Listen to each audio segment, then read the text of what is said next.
MBBS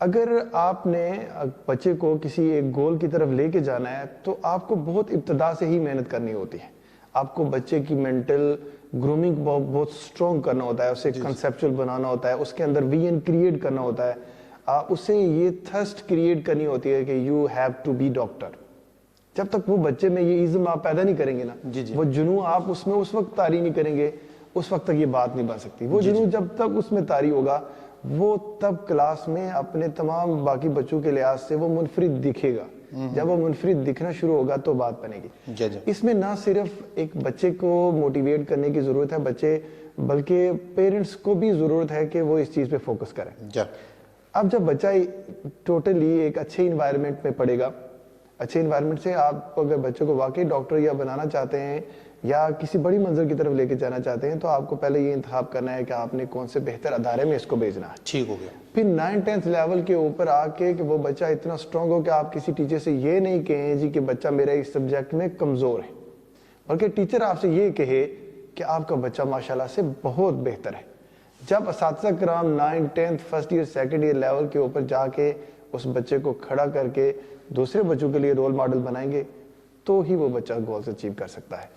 اگر ہم جا کے 9th 10th لیول پہ یہ سوچیں گے کہ اب اس بچے کو بنایا جائے تو تب تک بہت دیر ہو چکی ہوتی ہے. تب تک اگر ہم بچے کو بنانا شروع کریں تو میرے خیال سے بچے کے لیے بہت مشکلات پیش آتی ہیں. اور آج کل جو سب سے زیادہ مشکلات پیش آ رہی ہیں نا بچوں کے لیے, سائیکولوجیکلی پریشر ہے.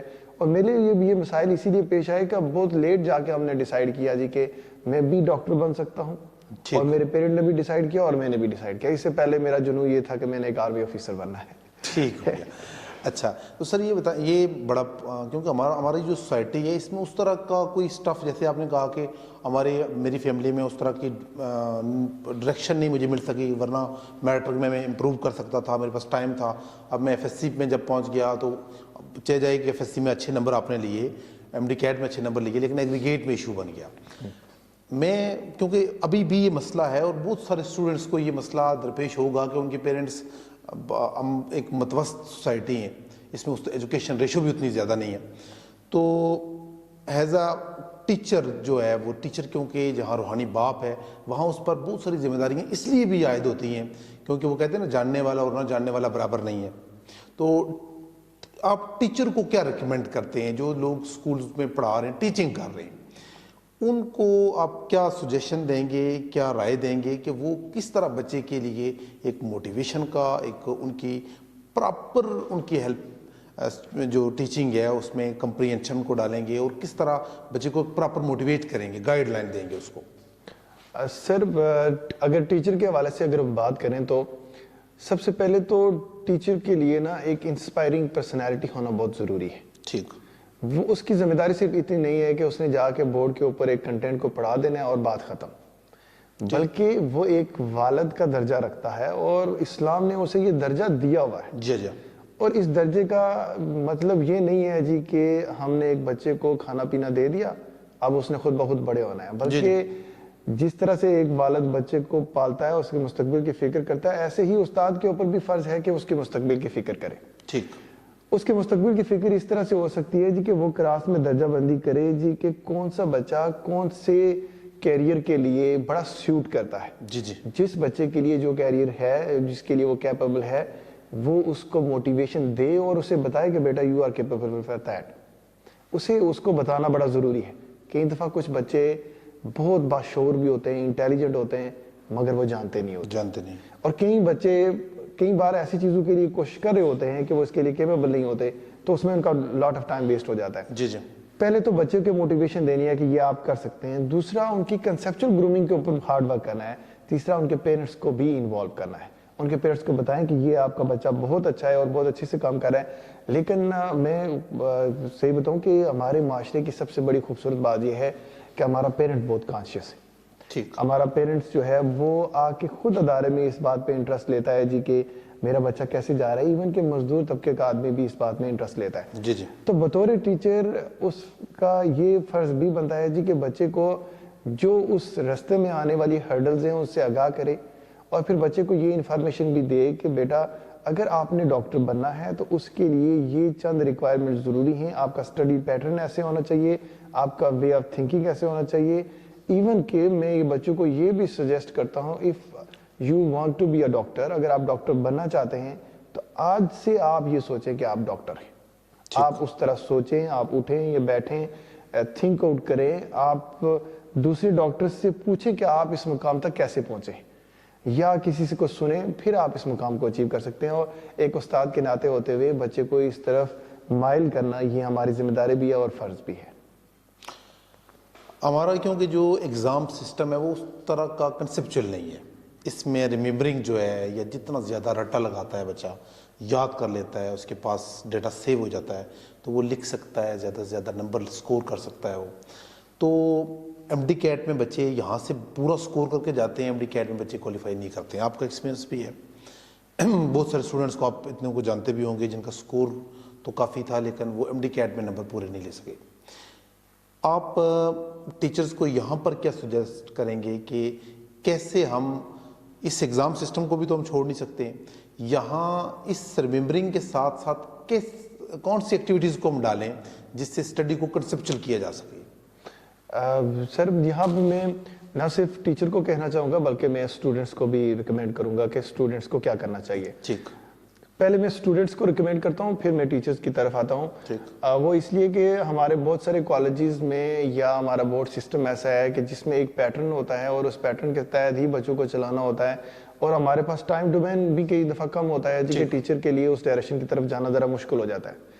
مگر جو بچہ اس فیلڈ کی طرف آنا چاہتا ہے, وہ ڈاکٹر بننا چاہتا ہے, اور صحیح بات بتاؤں تو انٹری ٹیسٹ بالکل آسان ہے, بالکل آسان ہے, یہ کوئی مشکل چیز نہیں ہے.